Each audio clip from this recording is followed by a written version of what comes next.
अस्सलाम वालेकुम नाज़रीन, आवाज़ न्यूज़ सां गॾु आऊं आहियां बिशारत सुमरो। आया संझा सैयद हल्ला से हेडलाइंस तरह।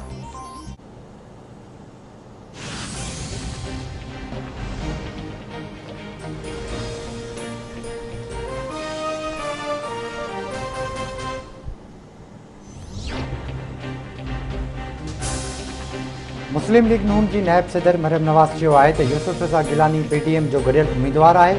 पुरअमन तरीक़े सां चूंड मुहिम हलाए रहिया आहियूं। पीटीएम में ॾार विझण जी कोशिशि कंदड़ जल्द पाण भञ ड्राह जो शिकार थी वेंदा।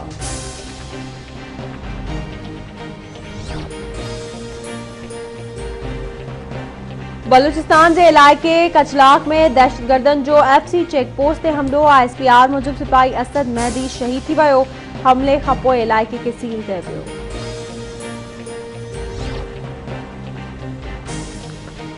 पाकिस्तान में 65 वरियनि ऐं उन खां वधीक उमिरि वारनि माण्हुनि लाइ कोरोना वैक्सीन जी रजिस्ट्रेशन जो ऐलान। NCOC सरबराह ऐं वफ़ाक़ी वज़ीर असद उमर जो चवणु आहे त कोरोना वैक्सीन रजिस्ट्रेशन लाइ सुञाणप कार्ड नंबर लिखी 1166 ते मैसेज करे सघिजे थो। बरतानिया खां कोरोना वैक्सीन जा 70 लख डोज़ मार्च में मिली वेंदा। सिहत बाबति सलाहकार डॉक्टर फैसल सुल्तान चयो आहे त पाकिस्तान में 65 साल खां वधीक उमिरि वारनि खे कोरोना वैक्सीन लॻाइण लाइ रजिस्ट्रेशन हलंदड़ हफ़्ते शुरू थी रही आहे ऐं अमिले जी बि रजिस्ट्रेशन शुरू थी वेंदी।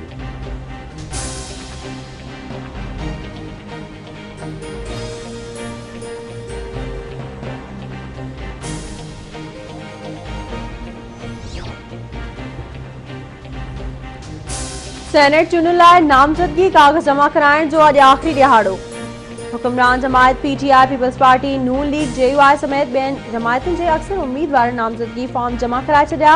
इलेक्शन कमीशन जो चवणु आहे त सेनेट चूंडुनि लाइ नामज़दगी कागज़ जमा कराइण वारी तारीख़ में ॿीहर वाध न थींदी।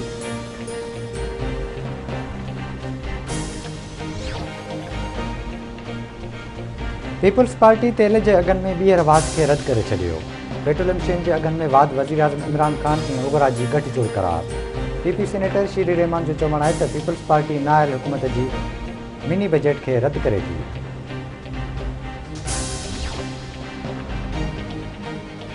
मलीर ऐं जाम नवाज़ अली में सूबाई तकनि ते सुभाणे नंढी चूंड लाइ तयारियूं मुकमल। मलीर जे तक PS 88 ते नंढी चूंड लाइ PP उम्मीदवार यूसुफ बलोच ऐं PTI उम्मीदवार जान शेर जुनेजो मैदान ते लथल।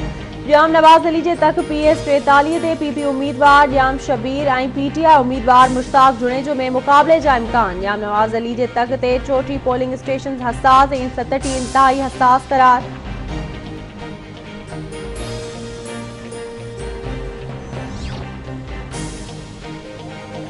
पनेहाकिल भरिसां बचाव बंद ते पुलिस ऐं ॾोहारियुनि विच में मुबैना मुक़ाबिलो। हिकु ॾोहारी मारिजण जी दावा। संदसि 3 साथी फरार थी विया।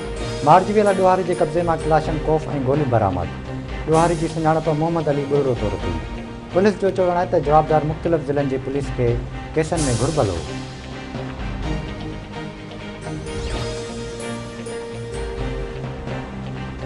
मिठी जी सिविल अस्पताल में इलाज दौरान नौजवान फौत थी वियो। फौती नौजवान सुनील कुमार मेघवार जे वारसनि पारां डॉक्टरनि ते गफ़लत जो इल्ज़ाम। नौजवान जो लाश रखी कश्मीर चौक ते एहतजाजी धरणो।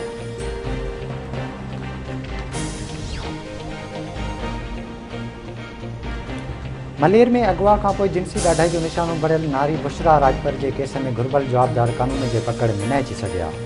वाक़े ख़िलाफ़ सॼी सिंध में पेटे अलफ़ ऐं सियासी समाजी धुरियुनि तरफ़ां एहतजाजी मुज़ाहिरनि ऐं धरणनि जो सिलसिलो जारी। मलीर में बि क़ौमी शाहराह ते धरणो हंयो वियो।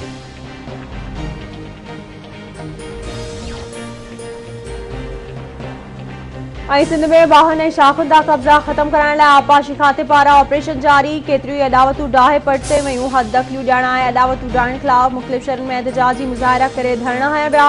ठुल में सोनवा तां दख़लियूं हटाइण लाइ ऑपरेशन दौरान इंतज़ामिया ऐं शहरनि में चकरियूं। क्रेन मशीन जो ड्राइवर पत्थर लॻण सबबि ज़ख़्मी। खानपुर महर में हद दख़लियुनि ख़िलाफ़ ऑपरेशन दौरान अमलदारनि ऐं शहरनि में चकरियूं एहतजाजी धरणो।